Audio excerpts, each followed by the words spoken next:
Set the stage with a few slides and some comments, but the main stage is going to be with Brian when he comes up and talks about how he built the Airbnb culture. So you're here, I've been following the presentations, and so now you know how to get started. You've built a team, you started to sort of build your product, it's off the ground, it's growing, people love it, you figured out how to do that. You figured out how to create a very special one-of-a-kind company with monopoly powers that's big, and the market that you're chasing after is slightly bigger than the paper airplane business, so you're good, right? So now what? So we're here to submit that actually culture is the thing that's going to be very, very important for you to be able to scale the business as well as your team. And hopefully after this talk, you'll be able to know what is culture, why does it matter, how to sort of create your core values, and think about elements that sort of fit together for the core values and the culture that create a high-performance team and get some best practices for the culture. So what is culture? Anybody want to take a guess at how one should define this? A set of values in a team. Yeah, that's good. Did you look that up on the, because you had a computer and internet connection, did you just look it up? So these are some definitions that you'll find in Webster's dictionary, but we're at Stanford. This is kind of a trick question. It's a CS class. Questions are never straightforward. The real question is, what is company culture going to be? You know, culture that we can generally talk about society, about groups, about places or things. Here we're talking about company culture. And so how do one define company culture? We can take the previous definition and modify it a little bit. And so this is a hint of how we may want to define company culture. Every day, blank and blank of each member of the team in pursuit of our company blank. And some people have filled these in with different sort of things. The first blank could be assumptions, beliefs, values. My favorite is core values. The second blank for the B blank, people have said behaviors. My favorite sort of answer to that is real action. How do you act? And in pursuit of goals, that's kind of weak. In pursuit of big and hairy, audacious goals, that's a little stronger. But a better definition is in pursuit of the mission. So now that sort of we have that definition, what do we do with it? And why does it matter? This is a quote from Gandhi: your beliefs become your thoughts become your words become your actions, and your actions become your habits, and your habits becomes your values, and your values become your destiny. If you don't have a good culture in the company, you can't pursue your destiny. Why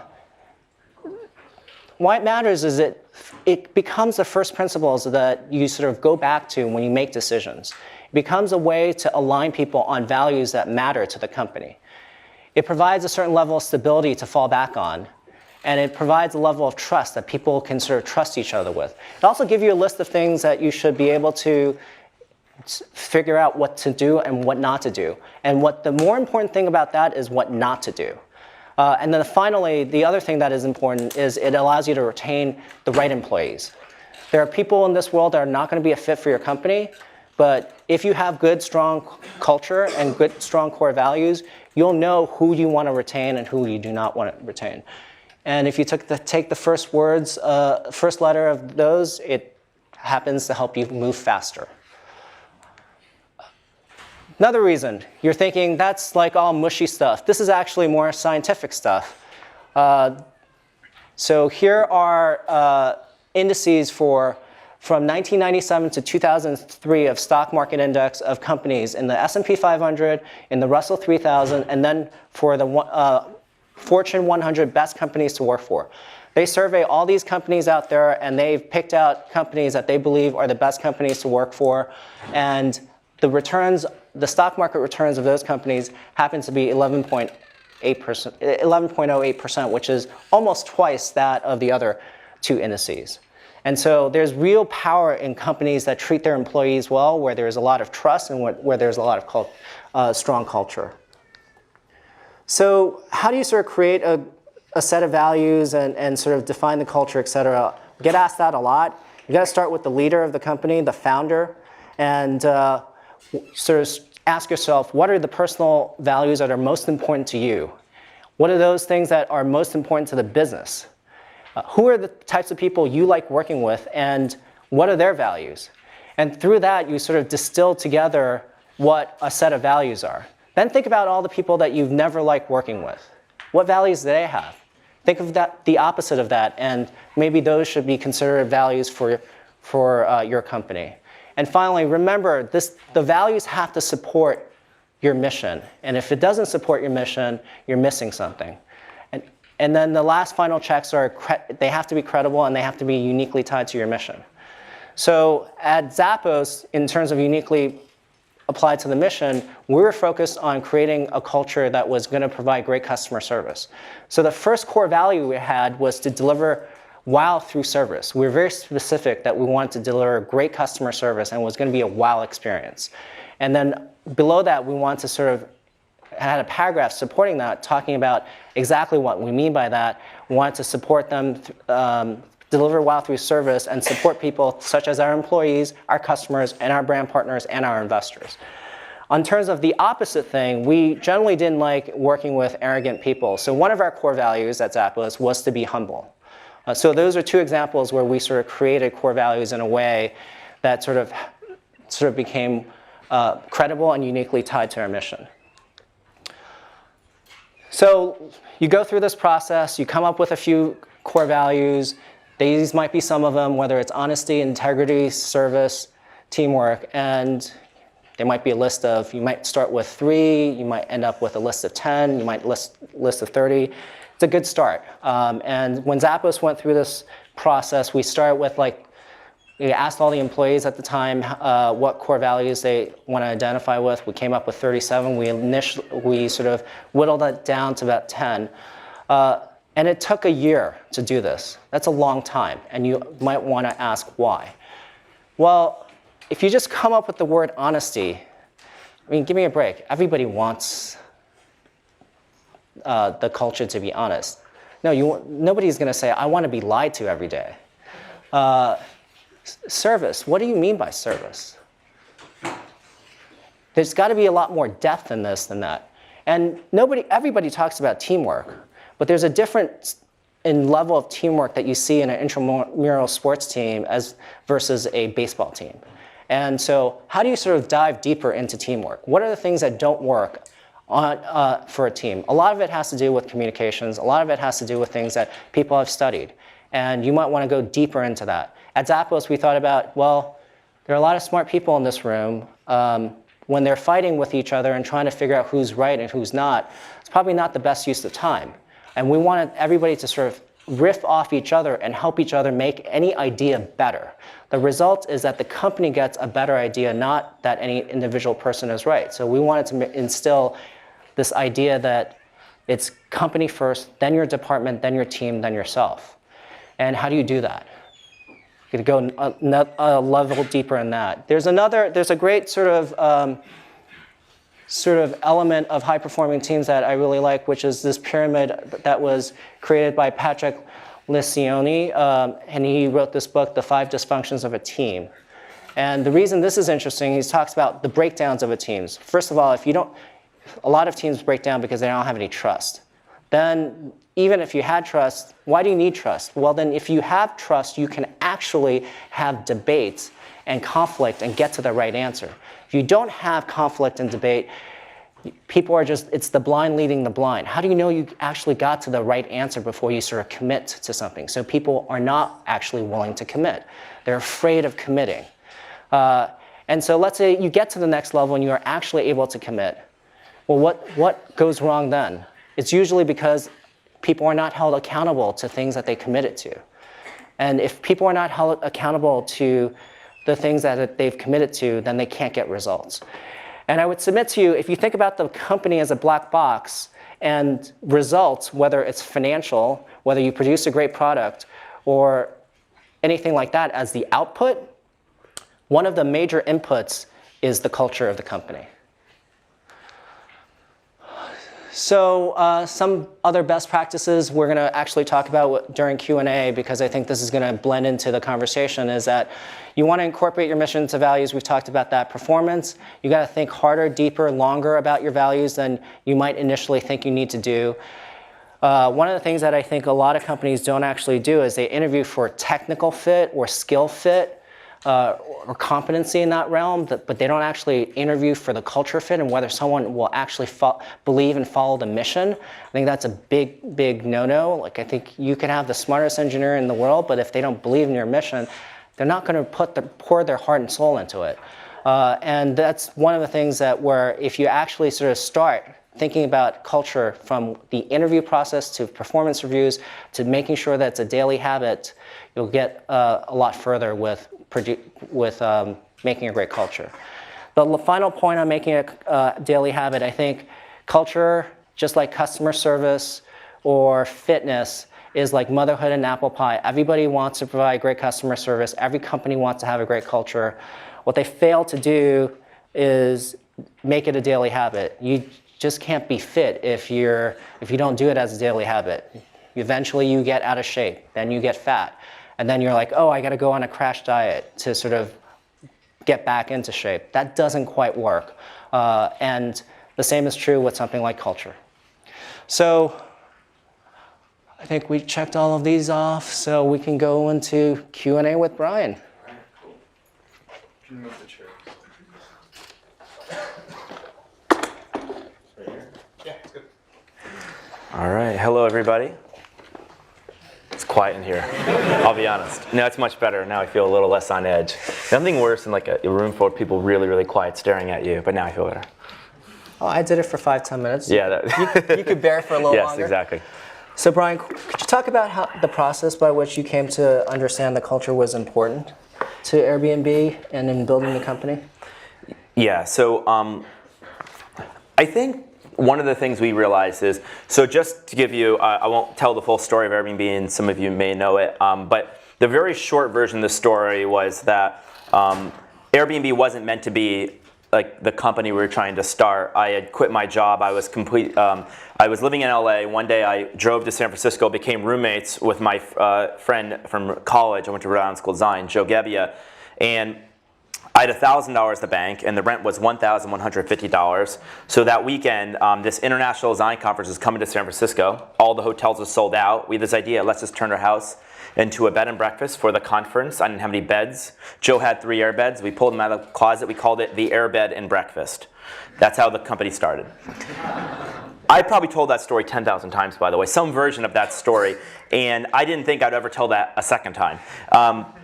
When I remember growing up, I also went to college, and my parents were social workers, and they had kind of been nervous about me going to art school. They kind of worried that maybe I would like not get a job after college, which is I'm sure a lot of parents are worried about. So she said, make sure you promise me you get a job with health insurance. I ended up starting airbedandbreakfast.com was the original name, and she remember her telling me, I guess you never got that job with health insurance.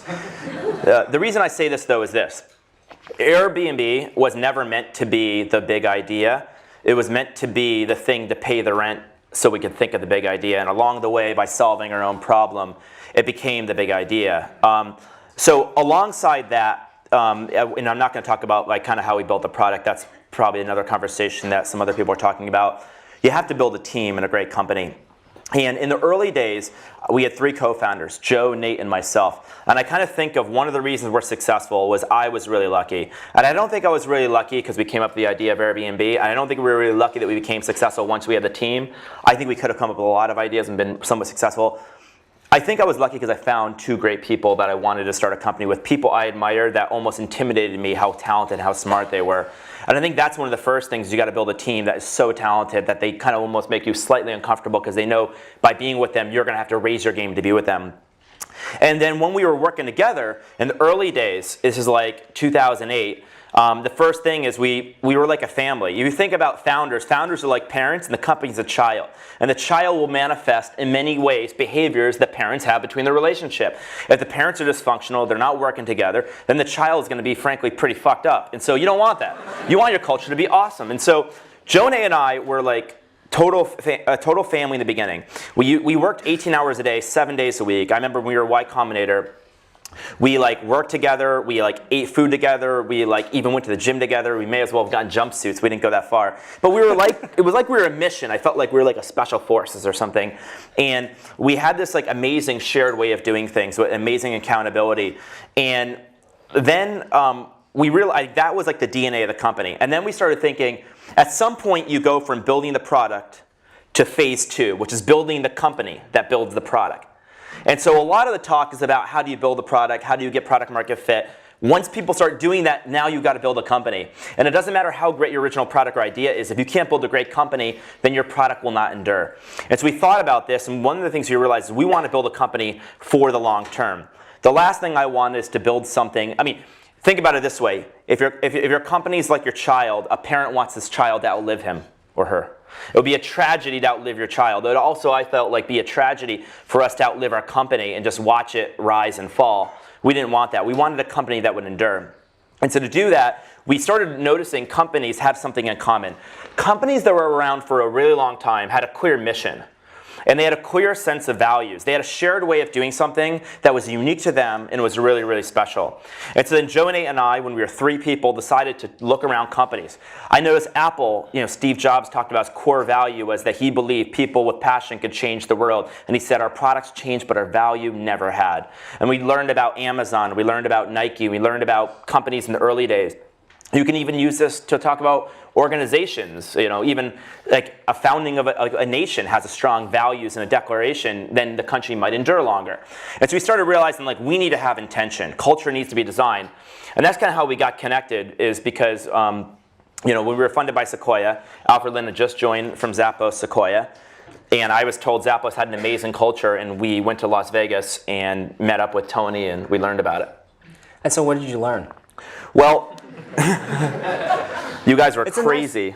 The thing we learned, and we were 3 people, was you need to have, if culture is a shared way of doing things, there's really 2 parts. One is behaviors, and those can kind of change, and maybe 50 years from now, there will be rituals and behaviors that will change, be different. But there have to be some things that never change, some principles, some ideas that endure, that make you, you. And I think of core values as integrity, honesty. Those aren't core values because they're values everyone should have. They're like integrity values. But there have to be like 3, 5, 6 things that are unique to you. And you could probably think about this in your life.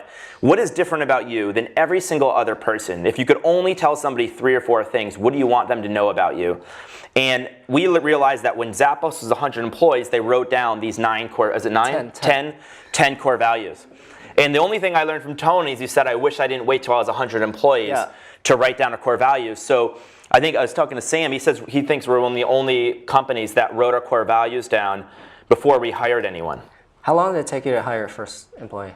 So our first employee was our first engineer, and I think we looked for him for 4 or 5 months, and I probably looked through thousands of people and interviewed hundreds of people. And by then, when you hired when did you write it? Did you write it on day 1, or it was in month 3? I think we started working on it around the time of Y-Combinator, which would have been January 2009. And it was probably a process that evolved over the course of 6 to 7 months. We finished Y-Combinator in April 2009. I think we hired our first engineer in July, something like that. So it's probably like 6 months.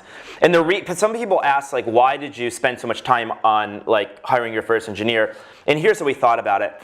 I kind of felt like your first engineer was like bringing in DNA to your company. This person was gonna there were gonna be, if we were successful, there were gonna be 1,000 people just like him or her in the company. And so it wasn't a matter of like getting somebody to build the next 3 features that we needed to ship for our users. There was something much more long-term and much more enduring, which was, do I want to work with 100 or 1,000 more people like this? Now you want diversity, but you want diversity of like beliefs, you want diversity of like backgrounds, age. You don't want diversity of values. You want a very, very homogeneous beliefs, and that's the one thing that shouldn't be diverse. So what are Airbnb's values? So we have 6 core values. I'll maybe talk about 3 of them. Okay. So our first core value we talk about is champion the mission. And what it really means is that we want to hire people that are here for our mission. We don't want people here because they think we've got a great valuation, they like our office design, they need a job, or they think it's hot. We want people to be here for the one thing that will never change, and that's our mission. And just to tell you a quick story about our mission, Airbnb, a lot of people describe it as a way to book a room or book a house and you travel around the world. And that's what we do. But that's not at all why we do it. And to answer the question of like what our mission is, I'll just tell you a quick story. And this, I think, describes it. early 2012, I met a host named Sebastian. So we do these meetups around the world where we meet with hosts. And I meet this host named Sebastian. He's probably like late 50s. He lives in North London. And Sebastian looks at me and he says, Brian, there's this word you never use in your website. And I said, what's that word? He said, that word is friendship. I would love to tell you the story about friendship. And I said, okay, tell me the story about friendship. He said, 6 months ago, the London riots broke out outside my home, and I was very scared. And the next day, my mom called me to make sure I was okay. And he said, yeah, Mom, I'm okay. And she goes, what about the house? And he says, well, yeah, the house is okay as well. And he said, here's the interesting thing. Between the time the riots broke out and the time my mom called me was a 24-hour window of time. And in that period of time, he said, 7 of my previous Airbnb guests called me just to make sure I was okay. He said, think about that. 7 of my guests called me before my own mother did.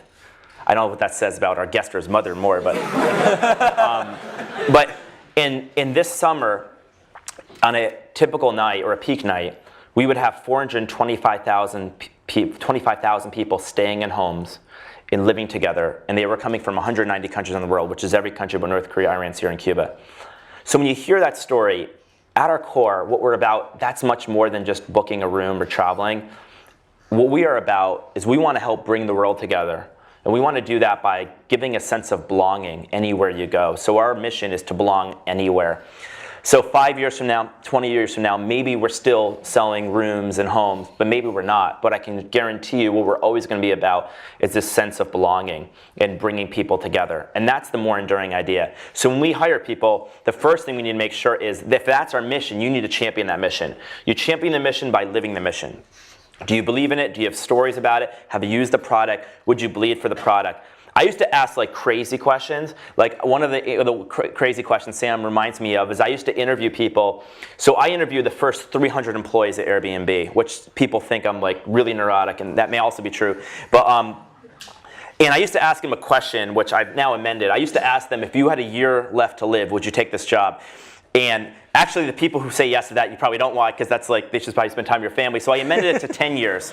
Because I feel like you should, whatever, if you knew you had 10 years left to live, whatever you would do in those last 10 years, you should just do.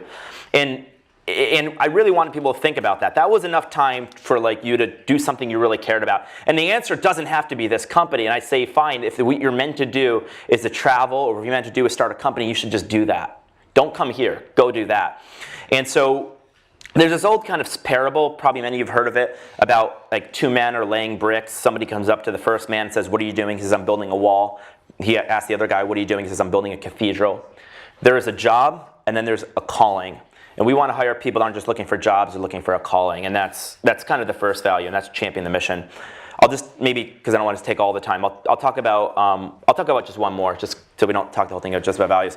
The second value relates to being kind of creative and frugal, and I'll tell you a story.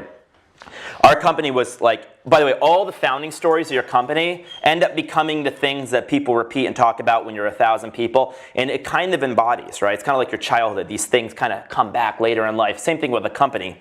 So Airbnb, I think Mark and Jason actually said in the last talk that was like the worst idea that ever worked. And it really probably was the worst idea. I mean, people thought we were crazy. I remember telling people about the idea, and I remember actually telling Paul Graham, I said, we have this idea, in our interview, we said, we have this idea, it's called Airbnb. He goes, people actually doing this? I go, yeah. His follow-up question was, what's wrong with them? So I knew the interview wasn't going well. And in the interview, at the end of the interview, Paul Graham, I think, wasn't going to accept us, but we told him this story of how he funded the company, and here's how it goes. We were introduced, Michael Seibel, who I think is a partner of Y-Combinator, a lot of people know, introduced me and Joe to like 15 investors in the Valley, including some of the ones that have been here. And all of them like said no to the company. They could have bought 10% of the company for like $100,000, $150,000. They all said no. They thought it was a crazy idea. No one would ever stay in someone's home. So we ended up just funding the company with credit cards. And you know those binders kids used to put baseball cards in? So we put credit cards in those because we had to put them all somewhere. That's how many credit cards we had. And we were completely in debt. And in the fall of 2008, we provided housing for the Democratic and Republican National Convention. And we had this weird, crazy idea because we weren't really selling a lot of homes. Basically, Airbnb launched, and a year after we launched, I think we had 100 people a day visiting our website, and we had like 2 bookings, which is generally bad. It's kind of like releasing a song, and a year later, like 3 people listen to it every day. Like, it's probably not going to be a very popular song. So, but I believed in it, and Joe and Nate believed in it. But and so we were completely in debt. We don't know what to do. And so we get this idea, well, we're air, bed, and breakfast. We're providing housing for the Democratic and Republican national conventions.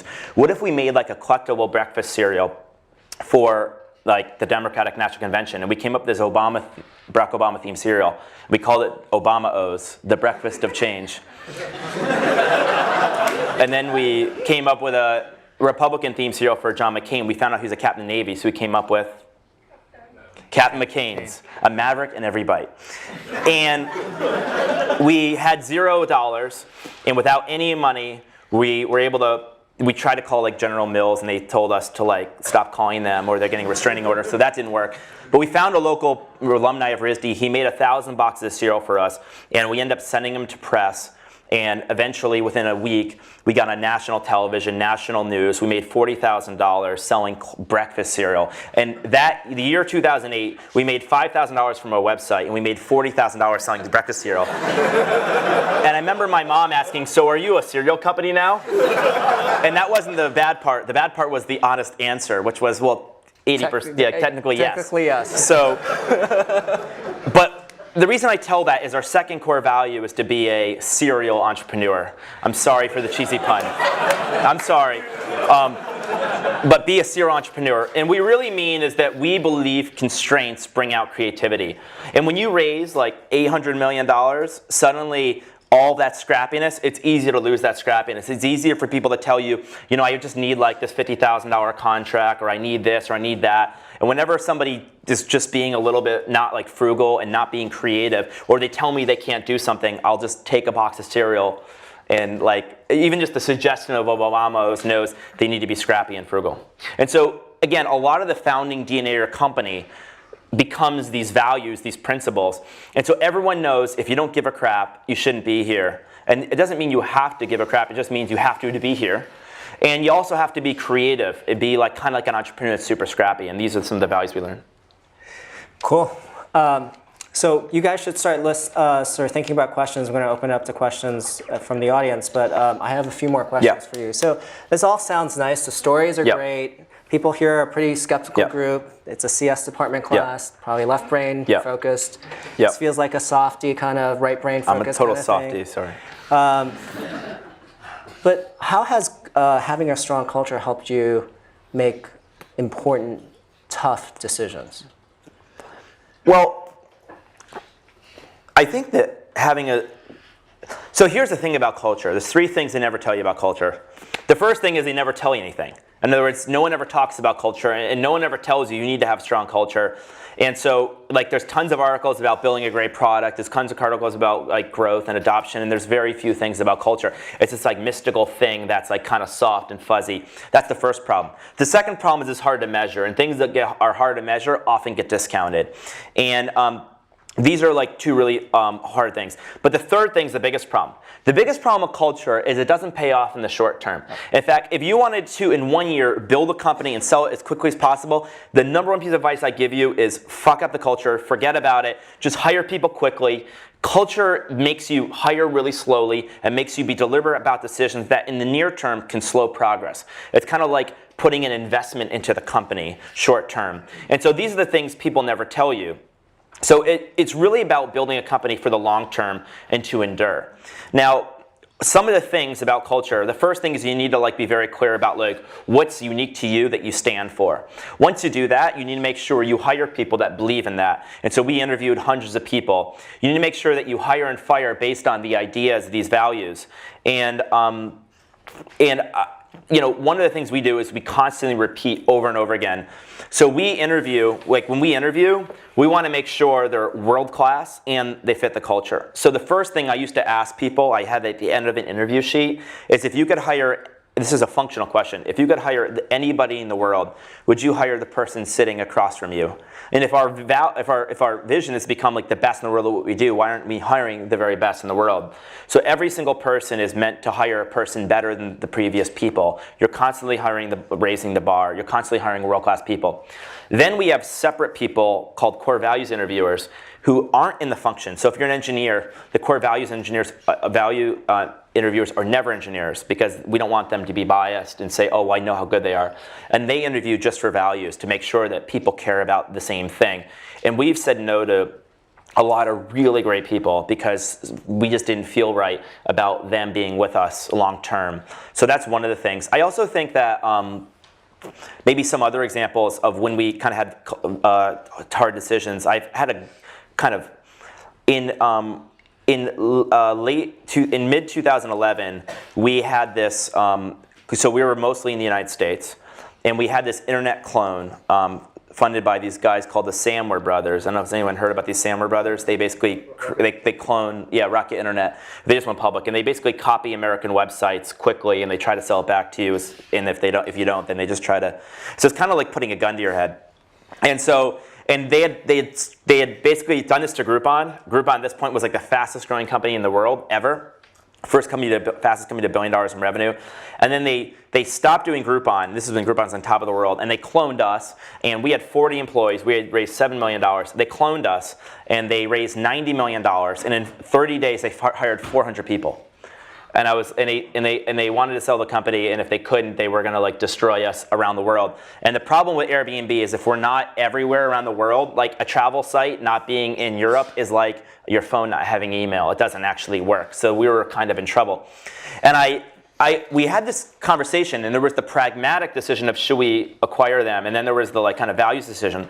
The pragmatic one should probably have said buy them because you can't risk losing international, so just guarantee you're going to get international. But we ended up not buying them. And the reason we ended up not buying them is I just didn't like the culture. I didn't want to bring in this 400 people. I felt like we were missionaries and they were mercenaries. I didn't think they were doing it for the beliefs. I thought they were doing it to make a lot of money very quickly. And I believed in a war, missionaries would outlast and outendure mercenaries. And I also felt like the best revenge against an internet clone was just to make them run the company long term. It's like you had the baby, now you got to raise it. So that's what we ended up doing. And that was a very controversial decision. A lot of people were telling me you should buy this company. We didn't, and I think it worked out. Let's see, the last board meeting, what percentage of revenue comes from Europe? More than 50%. I think it worked out. Yeah. All right. Anybody have any questions? I can keep going if you have. So one other question, one other statement we had at Zappos was that culture and brand were two sides of the same coin. Yes.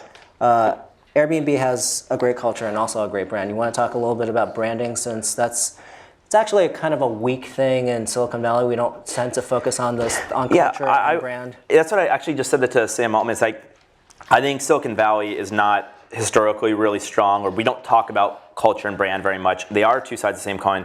So culture, like the principles and the beliefs that you have inside the company that you want people to be aligned with long term.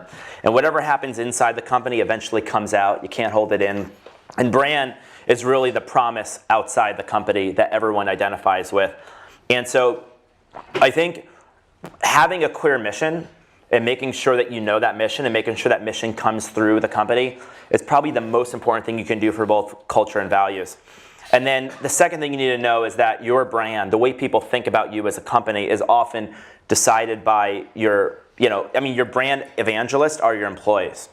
And so you have a weak culture. We often think that like companies that hire employees or people that are deeply passionate create companies that customers are really, really passionate about. And those are the companies that have strong brands. And so, Zappos had a really strong brand because they have strong culture. And a lot of companies, like Google, they care deeply about the culture. They actually have a question, is this person googly? And it's meant to be like a catch-all for, do they fit the Google culture? Google is a very strong culture. It's unique to Google. And by the way, there's no such thing as a good or bad culture. It's either a strong or weak culture. And a good culture for somebody else may not be a good culture for you. So I think brand is incredibly important as well. And brand is really the connection of you with your customers. And so if you have an incredibly strong culture, there could be a whole talk on brand, but if you have a really strong culture, then the brand will come through. The final thing to say about brand is, a lot of people, when they talk about their brand, they talk about what they sell. So if you're Apple, one way of doing it is to say, we sell computers, and like our new screens are like larger and it's faster, and they talk about bits and bytes. And I remember Steve Jobs had this really important talk where he says, the way to win, this is 1997 when he first came back, wasn't to talk about bits and bytes.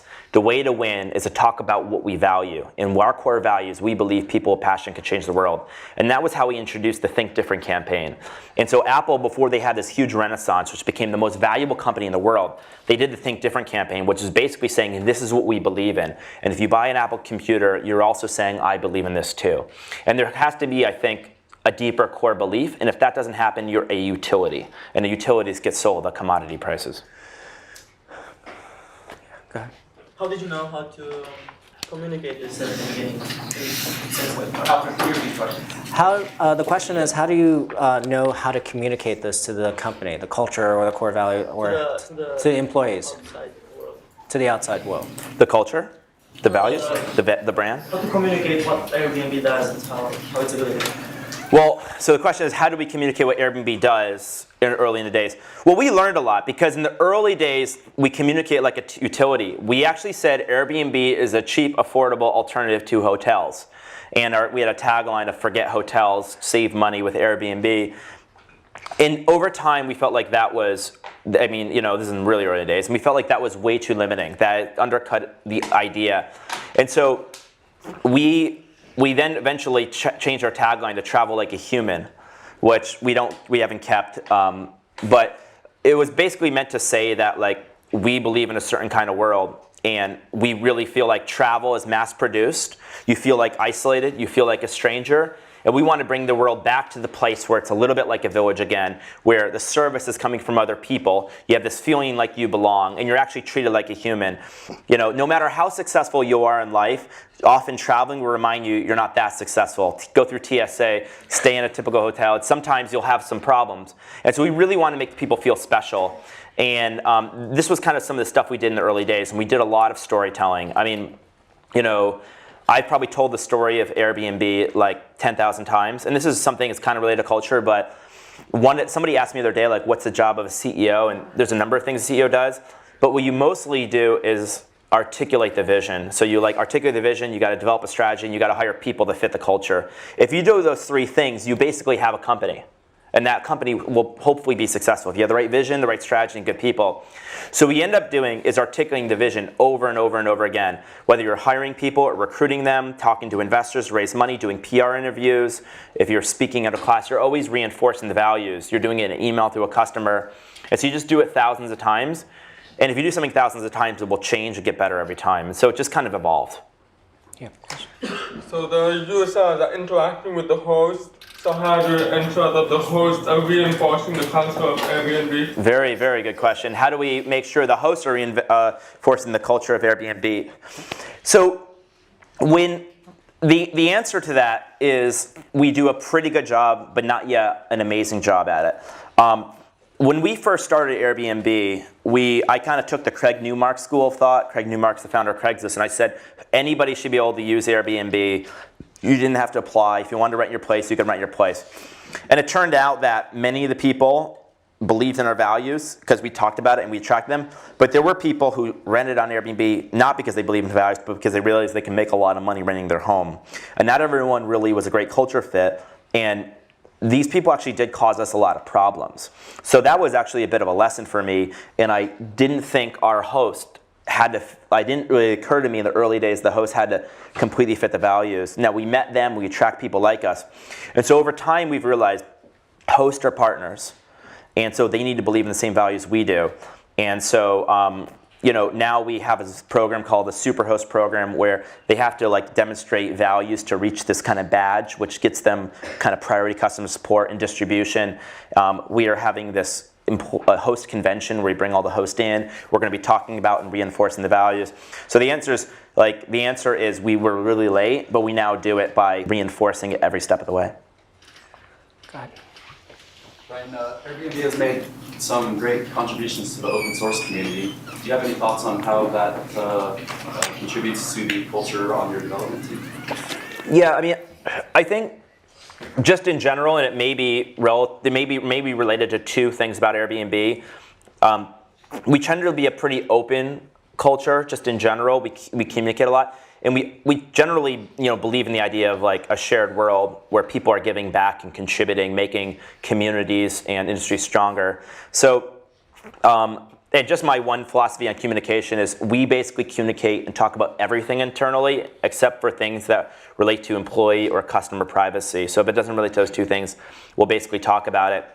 As far as open source culture and engineering, we wanted to make sure that we had a really strong identification of the team. And so we really felt like a lot of source code shouldn't be, we felt like every company needs a moat, some kind of moat that protects you from your competition. We thought some technology would be, but we also felt like we wanted to be able to give back from a technology standpoint. And we preferred our moat to be that we provide the very best experience in the world when you use Airbnb. We have the biggest network effects. And we thought that kind of took precedent over having having like certain technology that only we could use. And so we decided to try to share some of that out to people. And I think it does, it does relate to the values. Now, one other thing is I never one day recommended, this is hopefully, if you have a strong culture, like I didn't recommend we do any of that. We hired engineers that we felt like fit the values, and it just independently occurred to them they should do that. They felt like that was the right thing to do. All the way in the back. You talked about how during the conventions you didn't have any money and only a couple people visited your site. What did you do to increase the number of users that came to your site? How did you scale that up? So the question was, Brian had talked about there weren't that many visitors to the site when they were trying to sort of get off the ground. How did they get users to the site? So this is actually not about culture, but I'll answer it anyway. A lot of people, so the best advice, this is not even a culture question, but the best advice I ever got was probably from Paul Graham. And Paul Graham basically said, I remember he had this line, he said, it's better, he may have even talked about this, he said, it's better to have 100 people that love you than to have 1 million people that just kind of sort of like you. It's literally better to have 100 people love you. And the reason why is if you have 1 million customers or 1 million users and they just kind of don't care about you, but they kind of use your app and you're okay, to get them to care is a really, really hard thing. In fact, I don't know how to get 1 million people to all of a sudden care. But what I do know is if you get 100 people that love you, those people, if they feel incredibly passionate, each of them will tell 100 people. And in fact, all movements typically start, or companies or ideas that are really powerful start with just 100 people. So the reason this is so critical is he gave us another lesson, which is if all you need to do is get 100 people to love you, then what you need to do is things that don't scale. So it's hard to, like, if you have 1 million people, you can't meet all of them, but you can meet 100 people. You can spend time with them. And so that's exactly what we did. Joe and I, we would go door to door in New York City or in Denver, where the Democratic National Convention was, literally meeting with, staying with, and living with our users. I used to joke that when you buy an iPhone, Steve Jobs didn't come and sleep on your couch, but I did. And that was like really critical, like living with your users.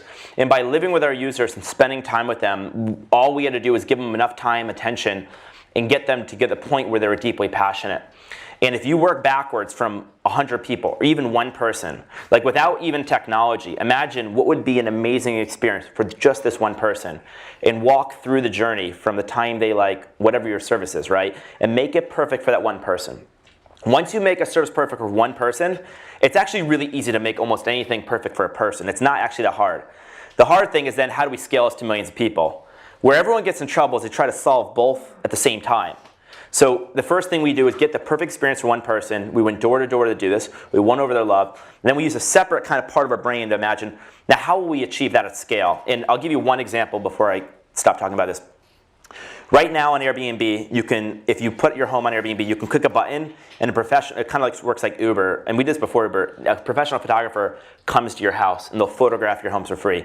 We have 5,000 photographers around the world, and we photographed hundreds of thousands of homes. So it's probably one of the largest on-demand photography networks, if there was such a thing. I guess probably the only one, but in the world. And that started with Joe and I we were staying with this one host in New York City, and her house is amazing, but her photos were terrible. And we said, why don't you just put up better photos? And this is before iPhones had great cameras. This is 2008. And she said, well, I can't figure out how to get photos from this camera onto this computer. She wasn't very technically savvy.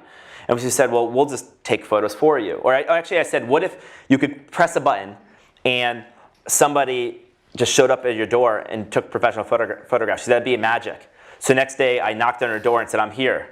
And I photographed her home.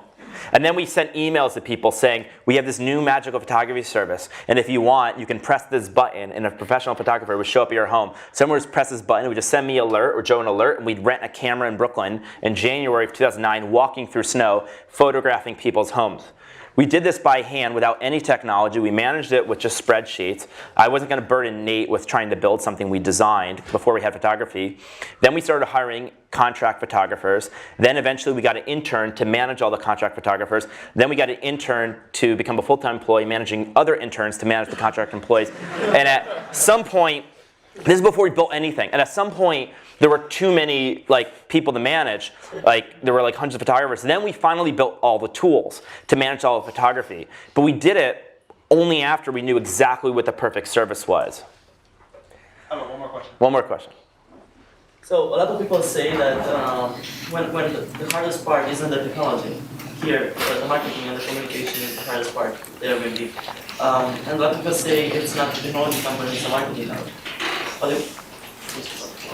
So, do you want to repeat the question?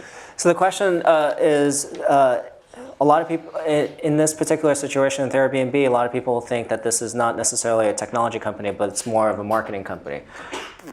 Good question. So, I'll answer the question with a story.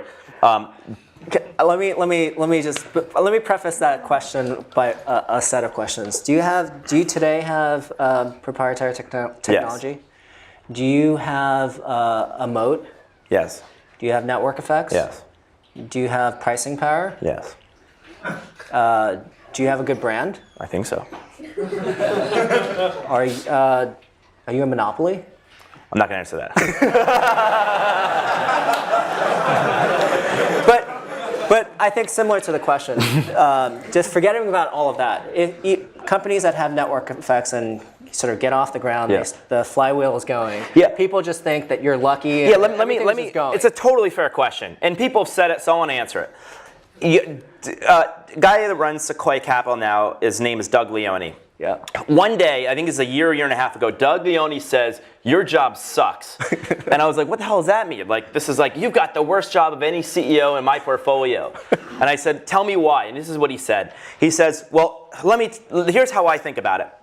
First of all, you're a technology company. And he thought we were a technology company. I would say, at our heart, in many ways, we are a technology company. And so you have all the challenges of all my other portfolio companies. But beyond that, you are in 190 countries. And so you have to figure out how to be international. We have to hire people in countries all over the world. We're literally in every country in the world but North Korea, Iran, Syria, and Cuba. You're basically a payments company. We handle billions of dollars through our system every year, and we had to get money transmission license to the state of California. So we actually are a payments company. We have serious fraud and risk to warrant, and needs to be locked down like Fort Knox. But he said that's usually where companies end. But you've got to worry about all this other crap. And he says trust and safety. We have 425,000 people staying in other people's beds in their sheets. Think about a woman from Texas staying in the Middle East, or vice versa. The cultural conflicts that could happen and misunderstandings. And you have 425,000 people a night. It's like being the mayor of Oakland. Now imagine if you're the mayor of Oakland, all the things happen in Oakland tonight. So you've got trust and safety. Now we have regulatory problems. We are in 34,000 cities. Every city has a different law, different rules, and many of them are written in a different century before you had any of this technology. And so you've got to deal with that. Then you've got issues like search and discovery. So Google's got its brand about being really important about search. The thing about search, though, is usually if I have a question, Google could give me 40,000 results, but it's probably clear that there's one or two best options for everybody. So if I want to know a question to an answer, there's usually one best answer. We have 40,000 homes in Paris. There is no best home in Paris for anybody in this room. So we have to be really, really great at matching people and technology. We have to be a company that's just, another example, Facebook, for example, is a digital product. Their product is their website. Our product are these experiences you have in the real world. So we're not just an online product, we have to be an offline product, and we need to transition from when you're in your app through cities. And these are just some of the examples why technology, design. So basically the long and the short of it is we have to be world class at technology, we have to be world class at design, we have to be world class at branding because we've got to convince people this isn't crazy, you're not going to die when you use it. We have to convince governments this is good for your neighborhood. What happens if the internet moves into your neighborhood? That's what people call it. It's a good thing, hopefully. And you've got to make sure trust and safety is really world class, that we handle all these payments, not have problems with risk. And I can kind of go through. And this is not even to do with culture. I didn't even mention culture. So that's how I describe it. As like, I think great companies or companies are probably really strong at everything. But we try to hire the very best engineers and technical talent in the world. And I definitely don't see us as a marketing company. Thank you. Thank you, guys. All right. Thank you, sir. That was awesome. Amen.